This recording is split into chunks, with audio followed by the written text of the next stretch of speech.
Listen, you want to be here watching Guns N' Roses?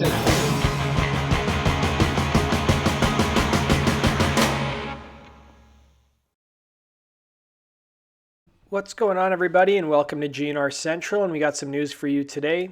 So before we get started, I want to let you guys know we have a big interview coming up this week. Last week, we talked to Dave Dominguez about Chinese democracy.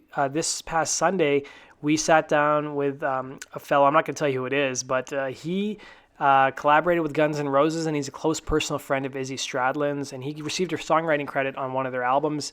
And he talked to us for about an hour. He talked about, hooking up with Izzy back in the day and, keeping in touch with him all these years. And, what it was like hanging out with Guns N' Roses in the early days. So it's an exclusive interview. I don't think this guy's ever done an interview before, at least in English, that I can remember reading. So you guys can look forward to that on Wednesday. But if you guys support us on Patreon, you already have access to the interview. And also want to let you guys know to go check out my other YouTube channel, Rock and Roll True Stories. I've started to shoot a bunch of videos for it.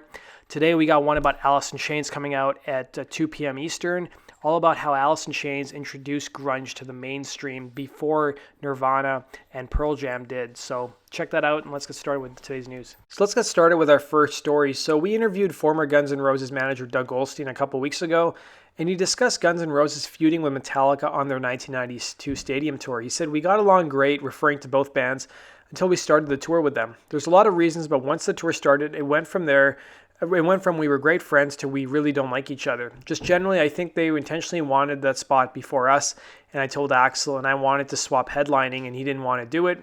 And I think they walked into it going, we're going to try and kick their butt every night. And that's what an opener is supposed to do. As a manager, that's what you tell your opener. Go leave them with a feeling of go and try and follow that. So when I first started with a band, t-shirts were $19, and we basically earned our advance in a month. So tickets went to, because they gave us such a large advance, that the t-shirts went to $20. And we kept earning our advances as well as Metallica, and Metallica wanted a better deal than Guns N' Roses, and Guns N' Roses wanted a better deal than Metallica. And when the t-shirts went to like $23, $22 maybe, I told the band, you know what? Metallica is going to have a better deal than you. I won't do it anymore. This is where I jump off. And they supported it because they understood. And again, it was because I was more fan-based. I made sure that all of our shirts were done in heavy cotton material. I didn't want some throwaway t-shirt that was going to rip after 6 months or even 2 months. So turning now to our next news story, in the same interview, Doug Goldstein talked a bit about Axl's thoughts on Slash's first Snakepit record, It's 5 O'Clock Somewhere. So here's what he had to say. Tom Zutaut wouldn't tell Slash that he didn't like it, referring to It's 5 O'Clock Somewhere.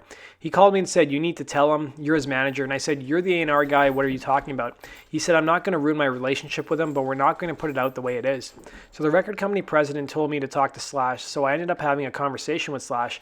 I just said, lyrically, you might want to take a look at some of the songs. Musically, I like it, but the record company has an issue with it.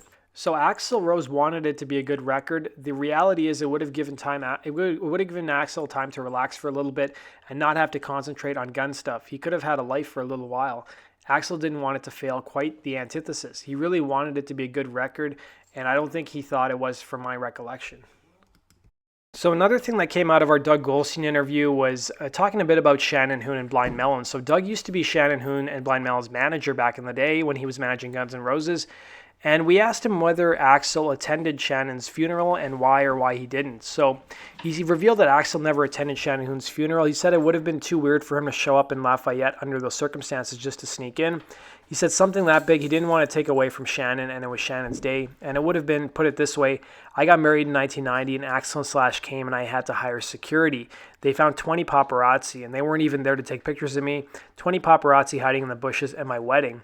So Axl, we talked about it out of respect for Shannon more than anything else. It wasn't a disrespectful kind of thing. He wasn't there. Quite the antithesis. He was torn up about it. He loved Shannon. He also touched upon Axl's opinion of grunge and alternative bands in the 90s, saying Axl loved Alice in Chains. He liked them a lot. I told you before, but Axl had to get the guys in GNR, in particular Slash and Duff, to listen to Nirvana. And he was like, guys, this is where music is going. Turning now to some Axl DC news. So Billy Corgan was taking fan questions in a new Instagram Q&A, and one fan asked him about his thoughts of AC/DC with Axl, and he said, watched the whole show, thought Axl was great. And of course, Billy attended one of Guns N' Roses' shows at Madison Square Garden in the late 2017 when they were doing their series of arena dates. And he was on Joe Rogan talking about Axl Rose as well. So we also got some Slash news. So he announced a Mexican tour date coming up this summer. So he's going to be playing the Domination Festival in Mexico. They're going to be playing it May 3rd and 4th. So I'm not sure exactly which date he'll be playing, but he's pretty high up on the bill. So Kiss is going to be headlining along with Alice Cooper. Also joining Slash is Limp Bizkit, Dream Theater, Lamb of God, Dead Kennedys, Vince Neil, and a handful of other bands as well. Tickets for this show will go on sale on January 23rd of this year.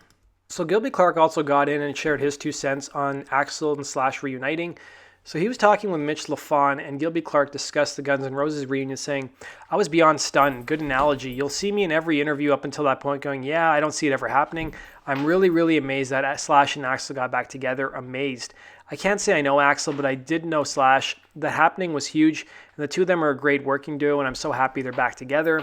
People ask me this all the time. Would you have done it? The real answer is yes, but I would have to think about it. I have a great memory of those days, and I'm kind of one of those guys that doesn't relive things over and over again. Once I've done it, it's in my memory bank, but I'm so happy the team is doing well." He also talked a bit about his upcoming solo records, saying, "First of all, being inactive really was more or less just not doing any live dates. I just kind of wanted to take a moment and step back, kind of reevaluate where I am and what I'm doing. Basically, when I first started my solo project, it was just really because I had a handful of songs that weren't going to be on GNR's records, and I liked them, and then I started doing some live dates, and I kind of tipped from there." He went on to say, "Being part of Guns was obviously a huge part of my career, and I would never want to ignore that. So I'd always play a couple of Guns songs in the set, and obviously those songs I could sing too, so there's a very limited amount of songs I could even do. And the audience was fine with it. I could play my songs, I could play some Stones, MC5, Clash, GNR. It seemed to go well. Seems to me over the last 4 or 5 years that I'm not playing a Guns song, people are just kind of staring at me. That's why I want to take a little bit of a break, write some new songs, get a new record out there, kind of get out there and be myself, be who I am."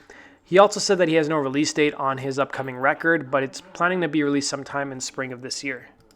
So we've got some Myles Kennedy conspirators news. So Slash's brother, Ash, who's been in the news lately, he's got his own graphic design company, and he made some limited print pieces for Slash. Now, I think this has to do with the conspirators, or maybe just Slash by himself.